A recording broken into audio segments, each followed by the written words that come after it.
Hello friends, my name is Shayla and today I'm here to wrap up the first half of my reading month in the month of March. I read 9 things in this first half of March. As compared to the first half of February, my reading pace has slowed down. I'm much more comfortable with it. It was like I was reading on steroids or something in February. So anyways, March is feeling much more comfortable. I'm feeling much better about it. So let's go ahead and dig right into the things that I read in the month of March. First, I'm going to talk about the books that I read on my e-reader, and those are the next 3 books in the Lords of the Underworld series. As you guys know, I have recently become a trash can for this series. I read the first 9 books in the month of February, and now I've read the next 3. I'm kind of at a standstill with the series at the moment because I refuse to pay $11 for ebooks, and I don't really have any desire to own the physical copies when the rest of the series, the other 12, are all on my e-reader. So that's just kind of how I am dealing with that. So you won't hear too much about that series. For those of you who are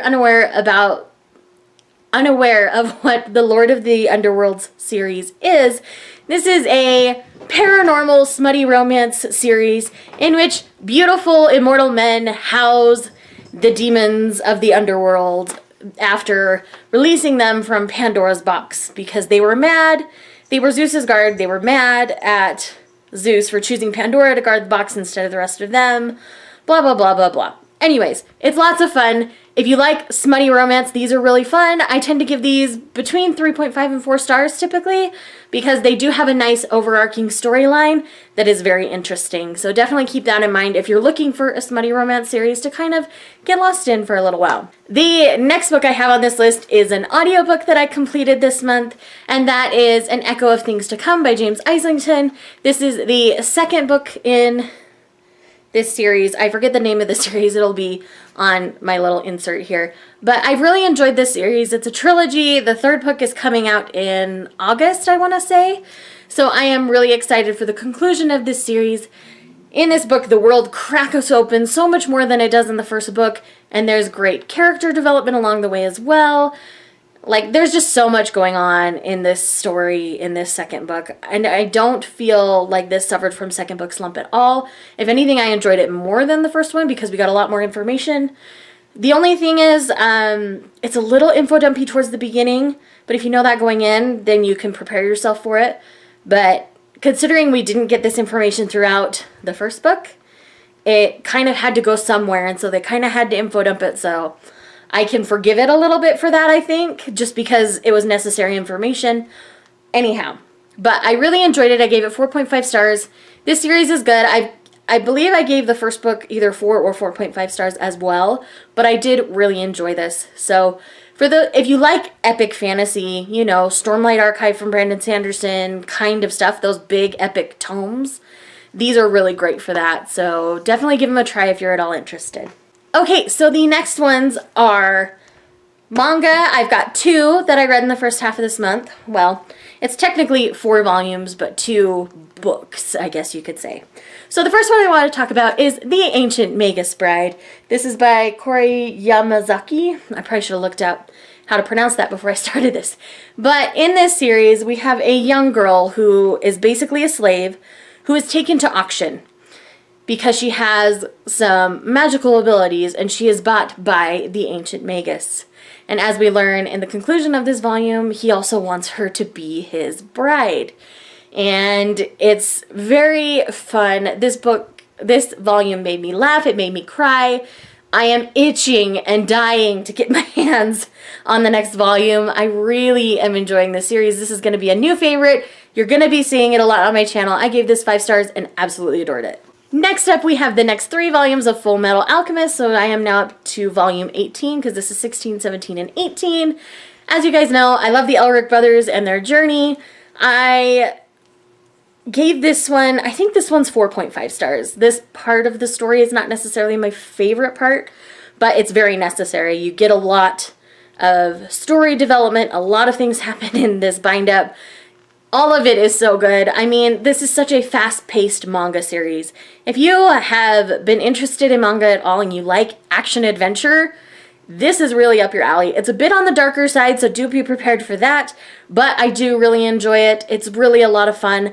I love our characters. As you hear me say every time I talk about this, Alphonse Elric is my precious little cinnamon roll, and I love him to pieces, and you just need to read this, guys. I can tell you all day long to read it, but you really do. You just need to read it. Next up is a book I actually have an individual review on my channel for, so I will leave that linked down below for you. And that is In Spite of Lions by Scarlett Pike. This is a Christian historical fiction about a girl named Anna who wants to escape London society, so she buys passage on a ship that she doesn't know where it's headed. It happens to be headed to Africa, and she is kind of left to the road of hard knocks to learn how to survive in this barren wasteland that was Africa at the time.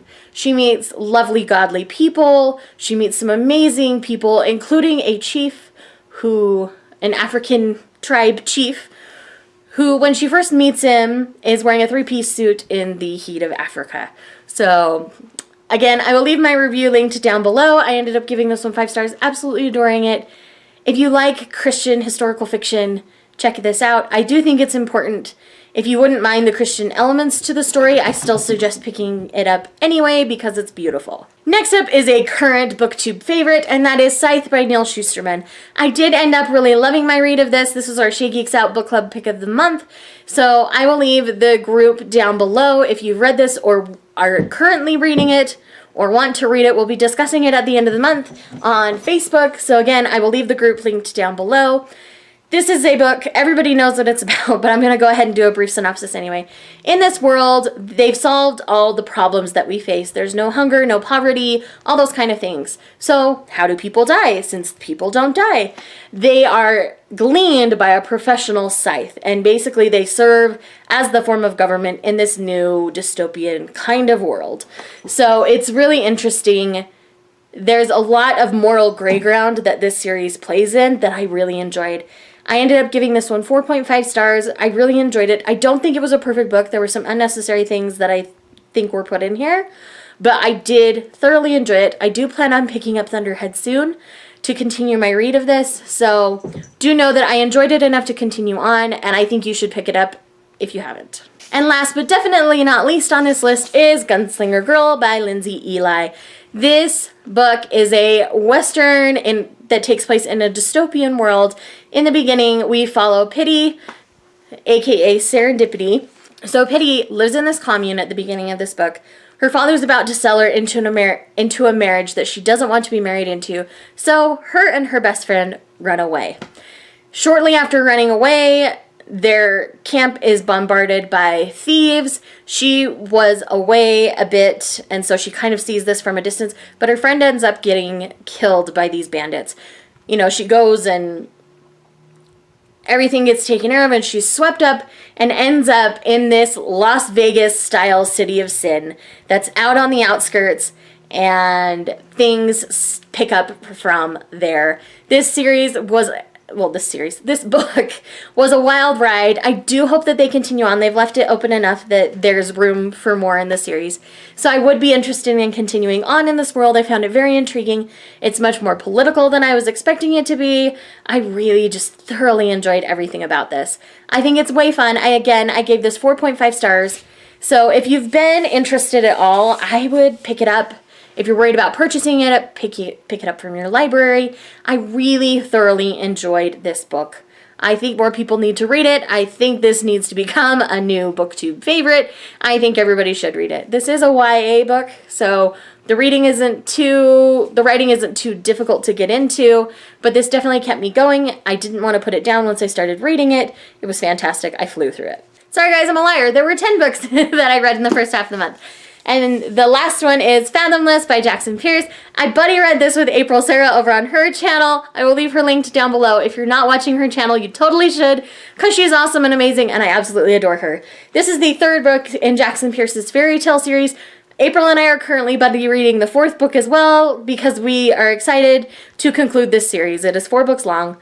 In this one, we are experiencing a bit of a siren story. So we have Cecilia and Lo is a siren, and Cecilia is a girl on the beach. And while they are while the 2 of them are in the same location, there's a young man named Jude who ends up falling into the water. Lo and Cecilia then rescue him together, and things continue from there. This book focuses very heavily on the friendship between Lo and Cecilia and their dynamic, with a boy wrapped in the middle as well. So it is a little bit of a love triangle, but not truly. I really enjoyed this book. Probably more than I should have. I mean, this is a fast, easy-paced read. I do think this book could have done with 50 to 100 pages more. I feel like our characters could have been better developed, especially the love interest Jude and Cecilia's sisters, because they're triplets. I do think we could have spent some more time getting to know our characters a little bit and slowing down the pace slightly. And I think that would have made for a better book overall, but I did thoroughly enjoy this. This is a darker siren book, so this is not a happy-go-lucky, fluffy siren book, because it's not. There's a lot of darker, deeper things that they go into. The lore is very interesting in this world, in this fairy tale world that Jackson Pierce has created. I'm really enjoying it. So again, if you have not picked up this series, I suggest doing it. April and I have ended up buddy reading the entire series. The first book is called Sisters Red, and it's a Little Red Riding Hood retelling or reimagining. Then the second book is Sweetly, which is a Hansel and Gretel style story. Fathomless is a Little Mermaid / Siren story. And the fourth book is a Snow Queen retelling called Cold Spell.